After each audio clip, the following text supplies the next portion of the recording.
Let's get your Rogers Ignite TV box connected. First, the HDMI connection. Use a high-speed HDMI cable to connect the HDMI out port on the box to an HDMI in port on your TV. This ensures you get the best video and audio quality, especially if you have a 4K TV. Next, for Wi-Fi, power on the box and use the remote to access the settings menu. Find your home Wi-Fi network in the list, enter your password, and connect. If your Wi-Fi signal is weak or unstable, consider using an Ethernet cable to connect the box directly to your router for a more reliable connection.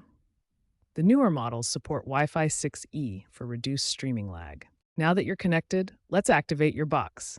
Download the My Rogers app on your smartphone or tablet. When the box starts up, it will display a QR code on the TV screen. Use the My Rogers app to scan this QR code. This will automatically link your box to your Rogers account. Log in with your Rogers username and password when prompted. Follow the on-screen instructions to select your service plan and confirm the activation. The box will then reboot and sync with Rogers servers, giving you access to your channels and features.